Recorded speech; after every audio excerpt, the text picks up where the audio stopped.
Hello everyone, welcome to chapter 12 of our Java tutorial, which is about arrays. Okay, so what is an array? Arrays are usually containers to keep more than just one value, more than just one number, for example.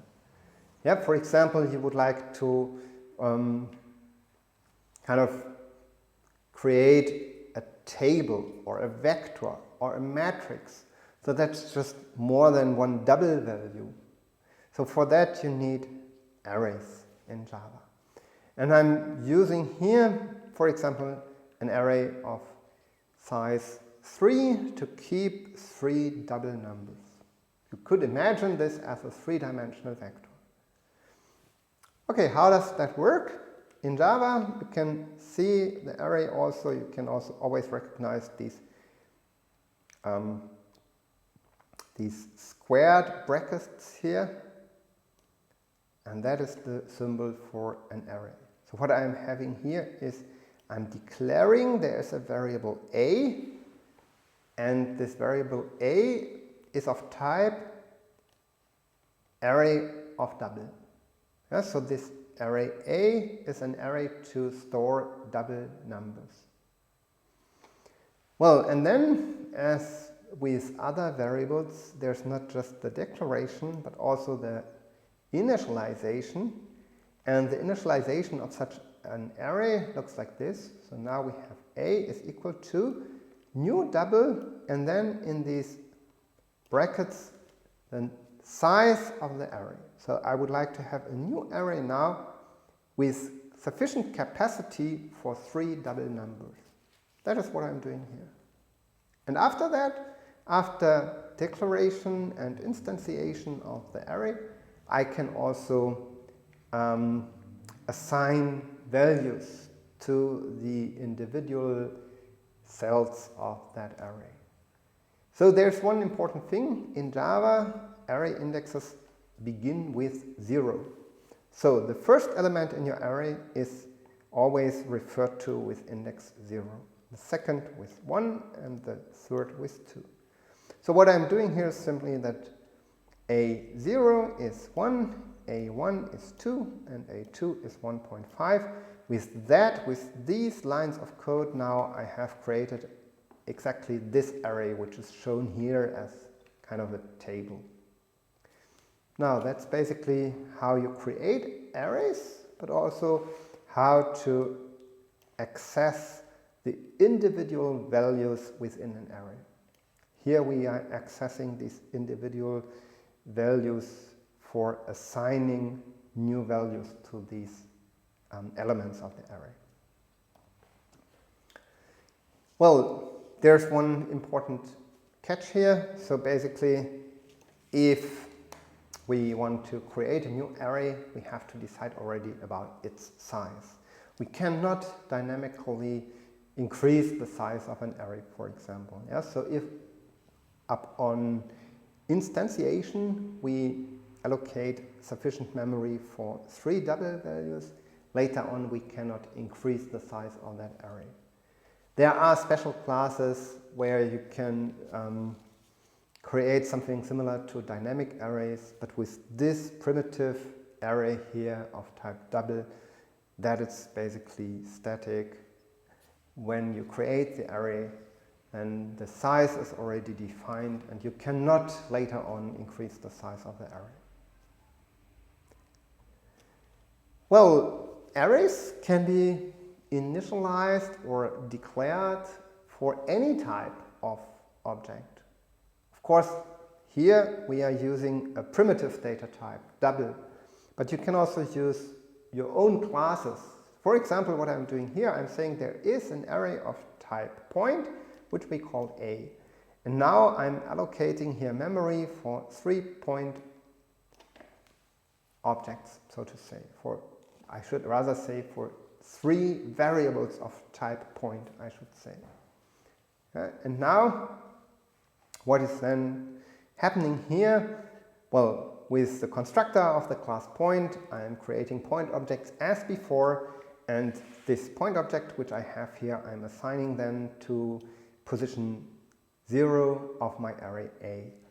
Here the second point is generated and assigned to the second position, and so on. Well, this is how all things declaration, allocation and initialization of the individual elements is done separately. However, of course, this would be rather bulky, and there's a more readable and compactor solution for this. And that looks like this.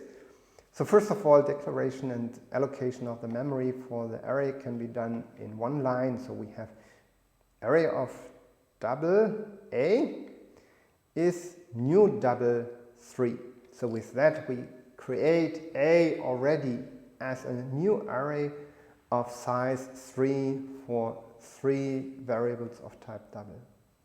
And afterwards we have the initialization of these 3 array elements, 1, 2, 1.5.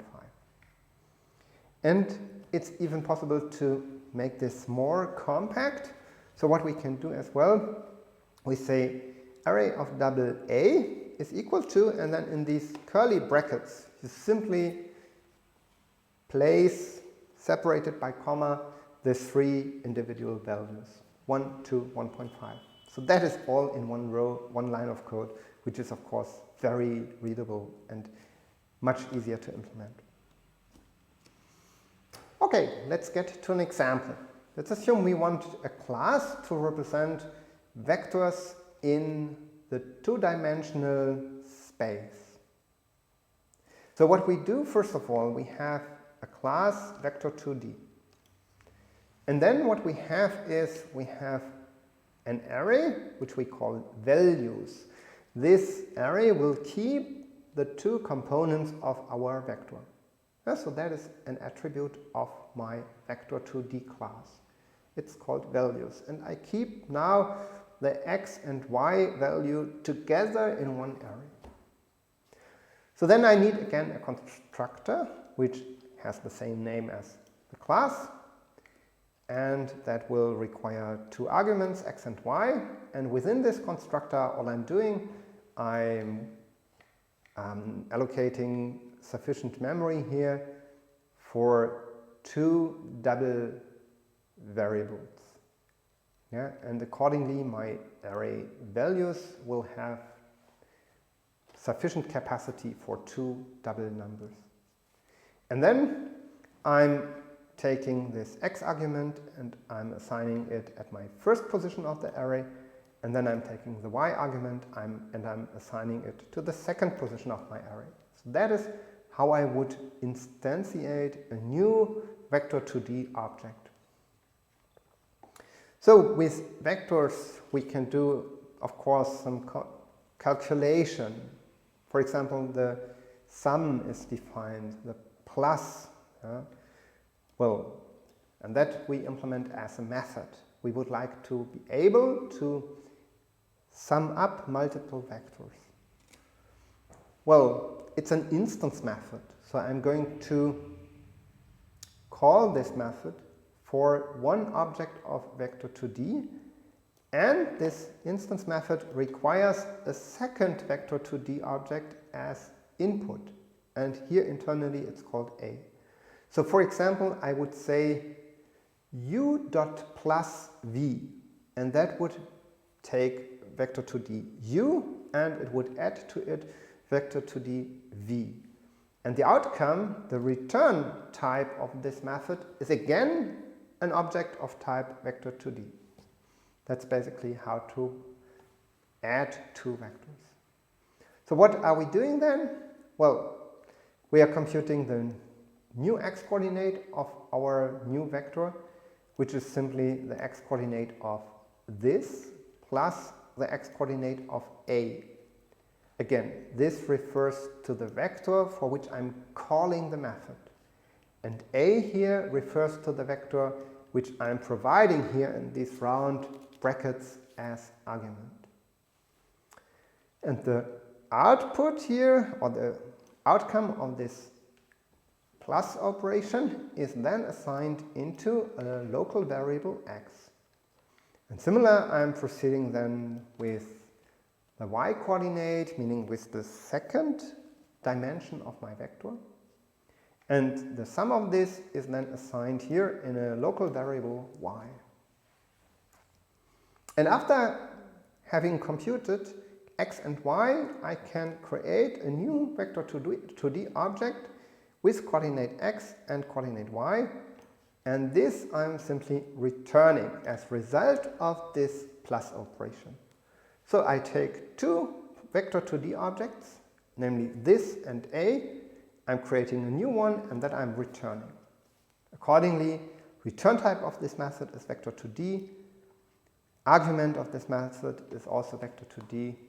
And also this method is defined in the class vector 2D.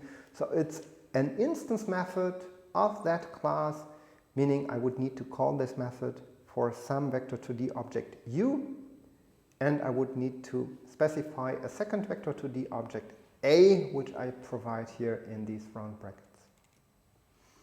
Well, and then, well, you see here this array is private, but I'm allowing the user to retrieve the x value using a getter method.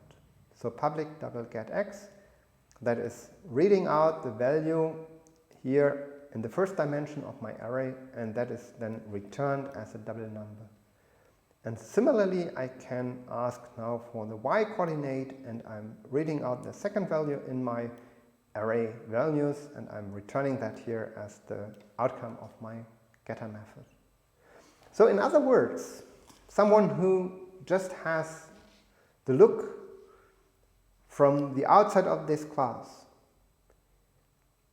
such a person would not even know that internally I'm using an array to store that vector 2D. Yeah? So from the outside, I can create vector 2D objects with pairs of coordinates.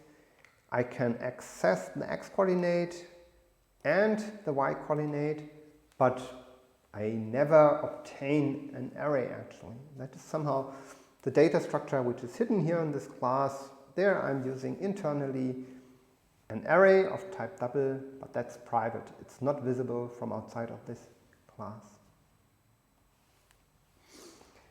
Well, here you see again how this class would be used in some other class, test.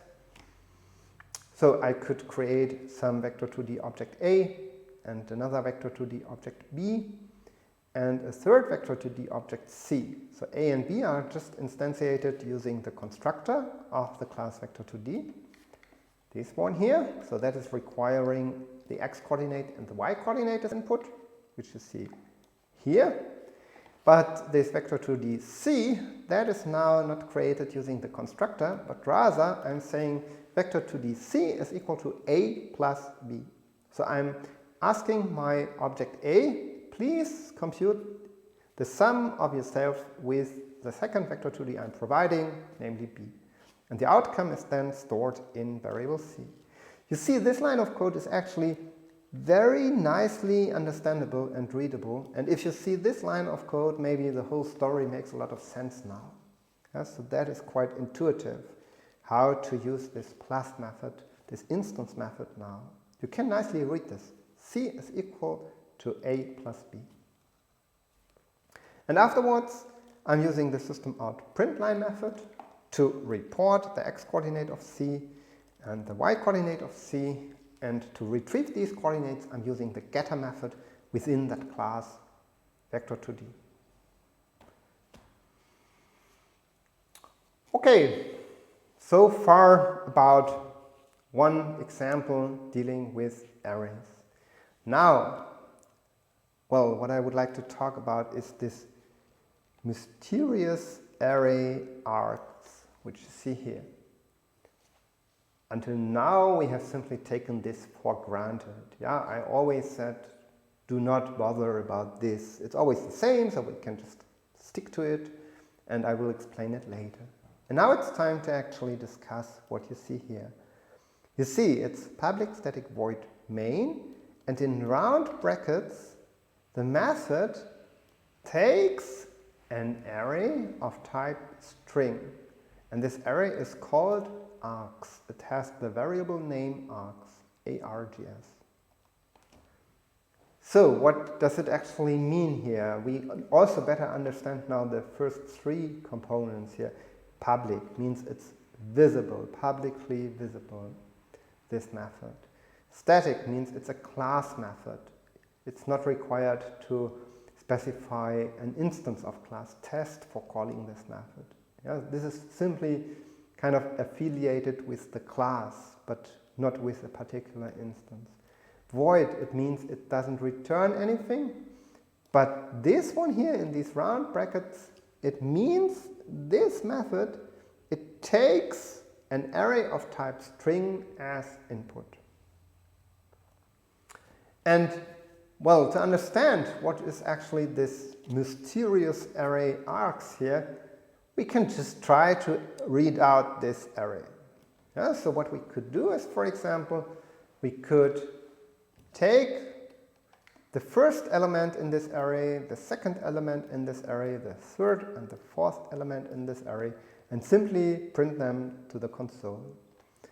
Well, and if I'm doing this here, so basically I'm compiling the code with javac, and next what I'm doing, I'm calling now the Java interpreter, Java, with the name of the class, test, which contains the main method. And now I'm providing here 1, 2, 3, 4 additional strings. This is a test. So that is something I can now, when launching the program, I can specify in addition to Java test. And this, if I'm running this program, will return this. So args0 is this, args1 is, args2 is a, and args3 is test. So each of these words is then interpreted as a string, and together these 4 words, this is a test, are wrapped in an array of size 4, and this array of size 4 is then used as an argument for the method main. And of course this is nice, because that way, when starting a program, when launching a program, we can specify additional program parameters, and that is very often necessary. So for example, we would like to apply an algorithm to compute, I don't know, the square sum of multiple numbers. So I could call the program then with Java test 434, and these 3 numbers, they would then be nicely wrapped in one array of type string and passed over to the main method, such that within this main method I could then read out these values and do something with that. That way the user can specify program parameters when launching the program. Well, however, here with this example I have also to be careful. If I'm just calling Java test, what is happening then? Well, of course, here in my first line of code within the main method, I'm trying to read out this array args. However, there is no element. Right? Here, and accordingly, I will get an exception in the thread main, Java lang array index out of bound exception. So this args array here has size 0 because I didn't specify any other program parameters. And now I'm trying to read out the first parameter, and of course that goes wrong. There I'm getting this error message. Or, sorry, it's not an error message, it's an exception which is thrown during execution of this program. Well, so to be on the safe side, what I could do here, first of all, I'm testing, is this array args actually of size 4? Yeah, so with dot length, I can access the size of an array. That works with every array actually. And here for my array args dot length, I will get the size of that array. And only if that size is 4, I'm executing these 4 lines of code, meaning I'm trying to read out the values from my array and printing them to the system output. However, if the size of my array args is anything else, 3 or 5 or 0, then I'm saying, sorry, please state 4 parameters in the program call. Not less and not more. Currently, I'm very strict and I'm accepting precisely 4 and nothing else. So that's all about arrays for the moment. There's more about this, of course, which I will also address in the next chapter. Thank you very much and bye-bye for this time.